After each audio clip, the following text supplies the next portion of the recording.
Bonjour tout le monde, bon lundi matin, bienvenue à cette deuxième semaine de suite sur les paraboles de Jésus. On regarde à tous les jours, on regarde une nouvelle parabole avec vous.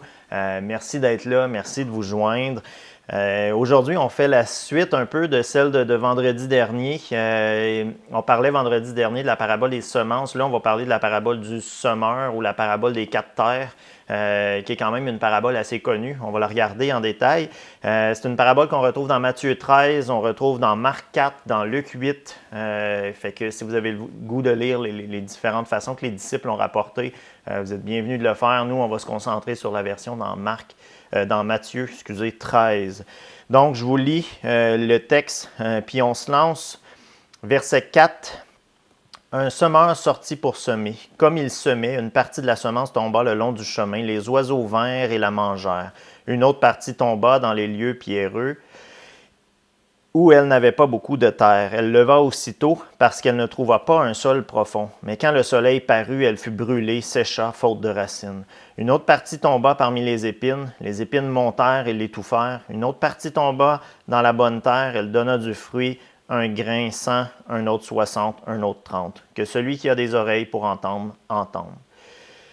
Donc, Jésus raconte la parabole. Il y a une petite discussion avec ses disciples. Entre les deux, on était rendu au verset 9. Et là, Jésus va expliquer à ses disciples cette parabole-là. Donc, je vous lis l'explication, puis après, on en jase. Donc, on reprend au verset 18. Je vous encourage à lire Matthieu parce que tout le contexte de cette discussion-là est important aussi. On n'a pas le temps de tout couvrir dans un 30 minutes, mais je vous encourage à lire la discussion avec les gens qui étaient là, puis tout ça. Donc, verset 18, « Vous donc écoutez ce que signifie la parabole du semeur. Lorsqu'un homme écoute la parole du royaume et ne la comprend pas, le malin vient et enlève ce qui a été semé dans son cœur. Cet homme est celui qui a reçu la semence le long du chemin. Celui qui a reçu la semence dans les endroits pierreux, c'est celui qui entend la parole et la reçoit aussitôt avec joie. Mais il n'y a pas de racine en lui-même. Il manque de persistance. Dès lors que survient une tribulation ou une persécution à cause de la parole, il y trouve une occasion de chute. Celui qui a reçu la semence parmi les épines, c'est celui qui entend la parole, mais en qui les soucis du siècle et la séduction des richesses étouffent cette parole et la rendent infructueuse. Celui qui a reçu la semence dans la bonne terre, c'est celui qui entend la parole, qui la comprend. Il porte du fruit, un grain en donne 100, un autre 60, un autre 30. Si vous n'avez pas entendu la dévotion de vendredi dernier, ça explique plusieurs choses sur la semence. Je vous encourage à l'écouter. Je vous dirais même de faire pause à celle-là, d'aller écouter celle de vendredi dernier, puis de venir écouter celle-ci après. Cette semaine, le focus est plus sur les terres qui reçoivent cette semence-là et non pas sur la semence elle-même. Vendredi, c'était plus sur la semence elle-même. Donc, on commence au verset 19, puis Jésus nous parle du royaume. Donc, dans le royaume, voici comment ça marche. C'est quoi le royaume de Dieu? C'est la première question qu'on doit se poser. Pourquoi Jésus dit « Voici comment ça marche dans le royaume de Dieu ». On doit savoir que Jésus n'est pas juste venu offrir le pardon des péchés. Jésus est venu pour apporter le royaume de Dieu sur terre, dans le but de guérir tous les maux de notre siècle, que ce soit les maux sociaux, économiques, émotionnels, raciaux, physiques, psychologiques, spirituels.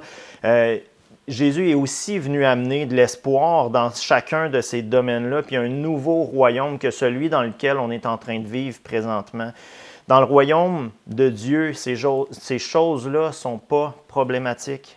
Quand on entre dans le royaume, même si tout n'est pas encore là, même si tout ne prend pas sa place, on a accès à une grande partie de cette guérison, puis cette libération-là, de ces choses-là, puis ça se fait progressivement au cours de notre vie. Mais pour ça, Jésus dit qu'il ne faut pas juste entendre la parole, mais qu'il faut la comprendre. Si on veut entrer dans le royaume de Dieu, on doit s'assurer qu'on entend la bonne chose et qu'on entend la bonne façon, parce que qu'on entend la bonne chose, puis de la bonne façon, excusez-moi, parce que le royaume de Dieu vient de ce qu'on entend. Donc, c'est clair, le royaume de Dieu ne vient pas parce qu'on fait. Le royaume de Dieu vient parce qu'on entend. C'est simple, mais en même temps, c'est complètement le contraire de tout ce qu'on est habitué à voir dans l'ensemble de notre société. Dieu instaure son royaume, puis il dit « écoute et comprends ». L'analogie de la semence est aussi intéressante. Ce n'est pas une analogie d'un gros bulldozer qui rentre puis qui défonce toute la patente ou l'image d'une armée puissante qui vient avec la force juste prendre toute la place. Non, c'est une image d'une petite semence qui va germer, qui va prendre racine tranquillement puis qui va transformer à partir de l'intérieur. Puis ça, c'est foncièrement différent de ce qu'on est habitué. Est-ce que vous êtes capable d'écouter? Est-ce que vous êtes capable d'écouter comment ça marche dans le royaume de Dieu et vous laisser transformer par cette semence-là? Êtes-vous capable de semer dans la vie des autres aussi, sans y aller de force, sans forcer? Êtes-vous capable de le faire avec patience, avec amour, dans la vie de votre femme, dans la vie de vos enfants, dans la vie de ceux qui vous entourent? C'est des questions qu'on est en droit de se poser pour s'amener à réfléchir. Est-ce qu'on a bien compris comment ça marche dans le royaume de Dieu? Puis est-ce qu'on est capable de répéter ce modèle-là? Ou nous, on veut encore amener notre propre royaume de force? L'autre dimension qui est confrontante de ce royaume-là, c'est qu'on s'attend souvent à ce que Dieu transforme notre réalité par la force. Puis on prie même pour ça. Dieu change mes circonstances, change telle chose, change telle personne. Dieu change mon comportement par miracle, Dieu fait ci, Dieu fait ça. Dieu nous dit non, je vais te transformer par ma parole, écoute et entends. Juste pour vous donner un exemple, Dieu nous dit, je ne vais pas changer ton nez parce que tu ne l'aimes pas ou n'importe quelle autre partie de ton corps parce que tu ne l'aimes pas. Je vais t'enseigner que tu as été créé exactement comme je voulais. Tu es parfait comme que tu es. Moi, je t'aime comme que tu es. Donc, toi, tu peux t'aimer comme tu es. Donc, Dieu nous transforme à partir de l'intérieur. J'en ai parlé la semaine passée, ou il y a 2 semaines, c'est la même chose avec la colère. Dans ce cas-là, Dieu nous dit, je ne vais pas t'en délivrer par miracle. C'est un autre exemple que je peux vous donner. Je ne vais pas t'en délivrer par miracle. Je vais te montrer ce que ton cœur est en train d'adorer. Puis je vais t'enseigner c'est quoi la maîtrise de soi. Je vais t'enseigner comment tu peux t'appuyer sur moi plutôt qu'à t'appuyer sur ta colère. Comment est-ce que tu peux me faire confiance plutôt que faire confiance à ton intervention. Puis je vais te transformer de l'intérieur. C'est comme ça que ça marche avec Dieu. Dieu nous dit, écoute, je vais te faire pousser, je vais te transformer. Je vais faire une révolution, mais pas une révolution humaine comme on est habitué de les voir, une révolution de l'intérieur. Aux yeux des gens de son époque, puis même aux yeux de ses propres disciples, Jésus a failli à établir son royaume parce qu'ils attendaient tous que Jésus établisse son royaume avec force, puis avec puissance. Le royaume de Dieu ne vient pas avec la force, puis avec la domination. Il vient à travers l'amour, puis à travers l'obéissance à ses préceptes. Si vous attendez à ce que Dieu le fasse à votre place, ou qu'il fasse de force dans votre vie, vous allez être déçus parce que ça ne va pas arriver. Ça va germer de l'intérieur, ça va porter du fruit ensuite à l'extérieur, mais ça doit commencer par se passer à l'intérieur. L'implication de tout ça par rapport à cette parabole-là, c'est que tu dois t'assurer que tu as entendu et compris. Puis cette parabole-là est comme un test où ce que ça met à l'épreuve pour nous, pour révéler est-ce qu'on a vraiment compris? Est-ce qu'on a vraiment compris c'était quoi ce nouveau royaume-là? Oui ou non?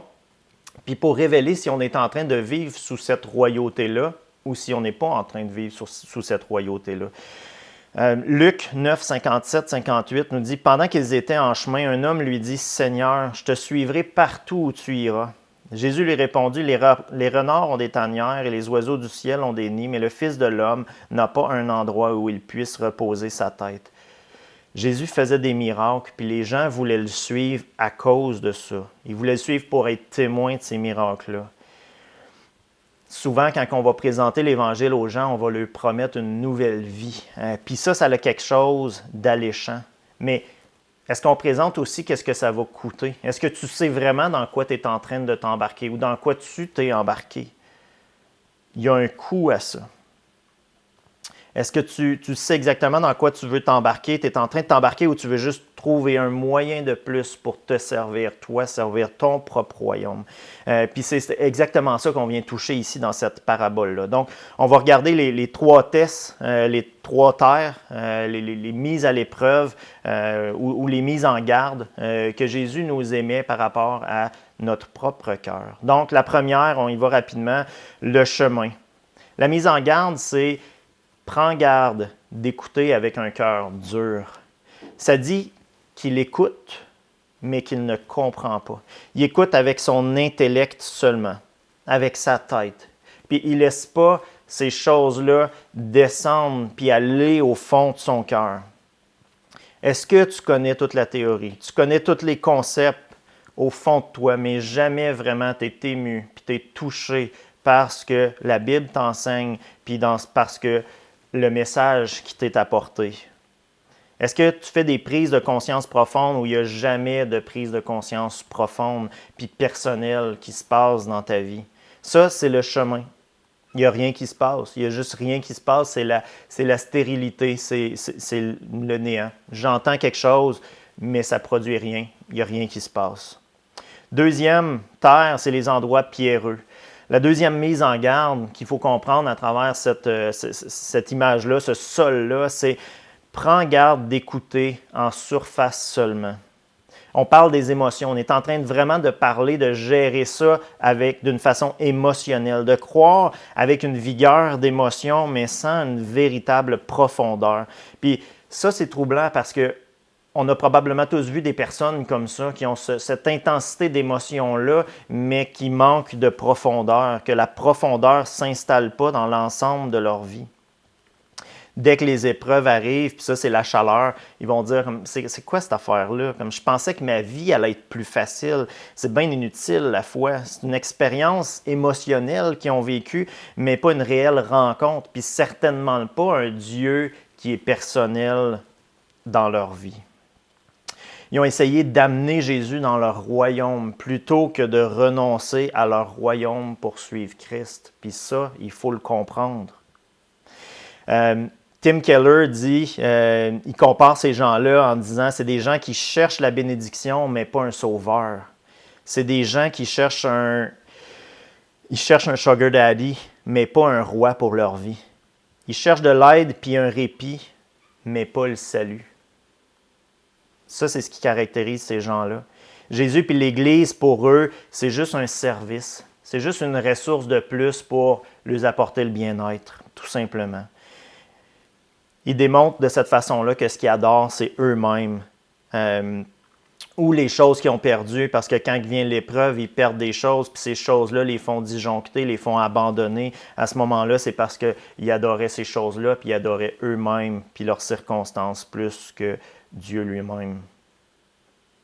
Je veux que Jésus change mes circonstances, mais je ne veux pas que Jésus change mon cœur profondément. Ça, c'est un manque de profondeur. Je veux des solutions humaines à mon problème de cœur, puis je vais aller chercher toutes les ressources, même dans l'Église, pour changer mes circonstances, faire les choses à ma place, plutôt que laisser Dieu adresser mon cœur. Ces gens-là, donc, ils ont vécu un certain nombre d'expériences, ils ont un certain nombre de connaissances même, mais ça ne les a pas amenés à cette repentance de cœur-là, puis certainement pas à se soumettre à la Seigneurie de Christ dans leur vie. Il n'y a jamais eu de passage de « je vis ma vie pour moi-même » au passage de « je vis ma vie complètement pour Christ ». La troisième terre, c'est la semence qui tombe parmi les ronces, parmi les épines. La troisième mise en garde, c'est « prends garde d'écouter Dieu avec un cœur divisé ». On voit assez facilement les deux premiers parce que un, il ne germe pas du tout. L'autre, dès qu'il y a une épreuve, il abandonne. Le troisième est beaucoup plus subtil parce que nous, on ne voit pas les cœurs. Donc, ceux-là ont des racines, mais le problème, c'est qu'ils partagent la seigneurie de leur vie avec autre chose que Christ. Ils sont divisés, ça les étouffe. La plante ne meurt pas, elle est juste complètement infructueuse. Tu sais que la solution est en Christ, mais tu tolères des ronces dans ta vie. Puis cette réalité-là, souvent, va nous enlever notre joie. Ils savent que la solution est en Christ, mais leur sexualité est plus importante que Christ. Leur travail, leur réputation, leur niveau de vie sont toutes des choses qui sont plus importantes que Christ. Alors, ils essayent de jouer sur les deux plans en même temps. Mais tout ça au détriment de la joie puis de la paix qui pourrait accompagner si on se soumettait puis qu'on ne tolérait pas ces ronces-là dans l'ensemble de notre vie. Donc, si ta vie est sans fruit, que tu ne vois pas de progression année après année dans ta relation avec Dieu, tu ne vois pas les gens être changés puis être touchés par ce qui est en train de se passer dans ta vie, que tu ne vois pas de fruits, alors tu es en droit de te poser la question, est-ce que je suis une personne divisée? Qu'est-ce qui vient diviser mon cœur, qui fait que je ne suis pas complètement dans ce royaume-là? Tu es étouffé par les ronces, puis ça nous rend misérables. Si c'est ton cas, je t'encourage à te mettre à genoux, puis à prier Dieu d'intervenir. Le psalmiste dans Psaume 86, 11 dit « Dispose mon cœur à craindre ton nom ». C'est un cri à l'aide de dire « Viens changer mon cœur ». On doit apprendre à connaître, à craindre l'Éternel, pas comme un Dieu qui veut dominer sur nous, mais une crainte respectueuse, une soumission volontaire à lui comme étant le roi de ma vie et non pas juste un élément de plus que j'ajoute à ma vie. Se soumettre aux règles de son royaume et non pas aux règles de mon royaume. Il y a tout un changement de mentalité qui doit être fait. Ça change tous les paramètres de la game dans laquelle on est. Vous ne pouvez pas vivre avec un cœur divisé. Ça équivaut à avoir un cœur faux. Ça étouffe, ça fait mourir, ça évite de porter du fruit, ça évite de porter le fruit qu'on a été designé à porter. Ça termine en disant « Celui qui a reçu la semence dans la bonne terre, c'est lui qui entend la parole et la comprend. Il porte du fruit, un grain en donne 100, un autre 60, un autre 30. » Il y a un changement de l'intérieur, d'une semence qui pousse tranquillement puis qui finit par révolutionner le terrain même dans lequel il est installé. Il porte, comme je disais, le fruit pour lequel il a été créé, le fruit pour lequel il a été designé. Ça sert à quoi de vivre la vie chrétienne à moitié? Ça sert à quoi d'être brûlé à chaque fois que le soleil sort? Donc, à chaque fois qu'il y a une épreuve de juste tout abandonner, comme ça sert à rien. On est étouffé par les ronces, on est brûlé par le soleil, puis on ne porte pas de fruits. Dieu veut des cœurs entiers. Dieu veut l'ensemble de nos cœurs. Il veut que nos racines s'installent, que la plante puisse pousser, puisse porter du fruit avec une belle liberté de le faire. Ce qui est moche, c'est que pour les 3 premières terres, comme on l'a vu lundi passé, Jésus va leur dire « Je ne vous ai jamais connu, retirez-vous de moi. » Jésus nous enseigne ces choses-là pour qu'on puisse analyser nos cœurs, pas pour nous condamner puis nous écraser. Si c'est ça que ça produit, relisez le texte, réécoutez ce que je suis en train de dire. Le but, c'est pas d'écraser, qu'on puisse analyser nos cœurs puis nous amener à se mettre à genoux.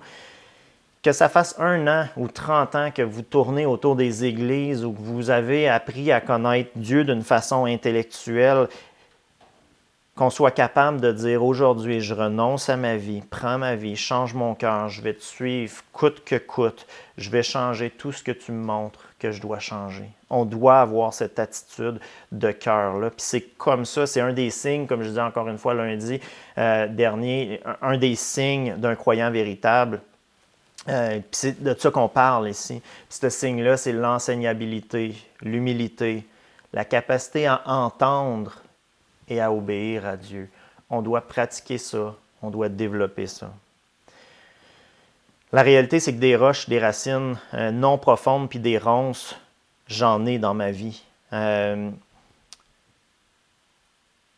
C'est pas la job de la plante de s'occuper de ces choses-là. C'est la job du jardinier. Si vous êtes la bonne terre, vous allez le laisser faire. Vous allez laisser au jardinier faire sa job. Puis ça, c'est l'autre dimension que je veux vous amener. Arrêtez de dire « Non, je vais m'en charger moi-même, je suis capable toute seule. » ou c'est pas si pire que ça, c'est juste des petites roches, ou c'est juste des petits troncs, c'est vraiment pas un problème. Ou dites pas non plus au jardinier comment le faire, comme non, mais fais-le pas trop vite, ouais, celle-là, garde-la, puis ouais, celle-là, tu peux l'enlever, c'est correct. Non, ça, c'est pas votre job. Lui connaît sa job.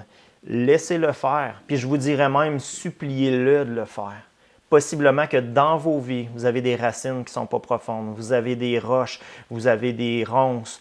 Demandez à Dieu, suppliez Dieu de vous révéler ces choses-là, que vous ne soyez pas des personnes qui vont être des chrétiens de surface, qui vont se décourager à la première épreuve ou qui vont vivre une vie sans fruit, mais qui vont devenir des plantes qui sont en santé, qui poussent et qui portent du fruit. C'est vraiment mon souhait pour chacun d'entre nous.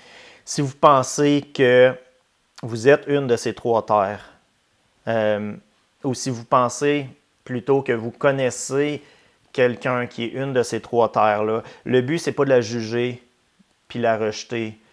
Votre but, c'est de l'accompagner, de l'épauler, d'amener cette personne à prendre conscience de cette situation-là dans sa vie, d'aimer cette personne-là, puis de continuer à semer dans sa vie. Vous avez été là un jour, vous aussi, puis vous l'êtes encore probablement à l'occasion. Fait que vous pouvez accompagner ces personnes-là, vous pouvez les aimer. Il n'y a pas de place pour le jugement, il y a de la place pour la compassion puis de l'amour. Arrêtez d'évaluer les autres, évaluez votre propre cœur. Ce n'est pas une question de comment l'autre pousse, c'est une question de comment toi tu pousses. Donc, si vous réalisez que vous êtes une de ces trois terres-là, c'est une belle prise de conscience. C'est une belle prise de conscience. Prenez la décision de passer aujourd'hui même de votre royaume à son royaume. Mettez-vous à genoux, soumettez-lui votre vie, commencez à écouter et entendre pour comprendre et non pour vous servir vous-même. Si vous prenez cette décision-là ce matin, on aimerait que vous nous le laissiez savoir. Vous pouvez l'écrire en commentaire, vous pouvez nous écrire sur Facebook, vous pouvez nous écrire sur l'adresse de courriel témoignage à axe21.com.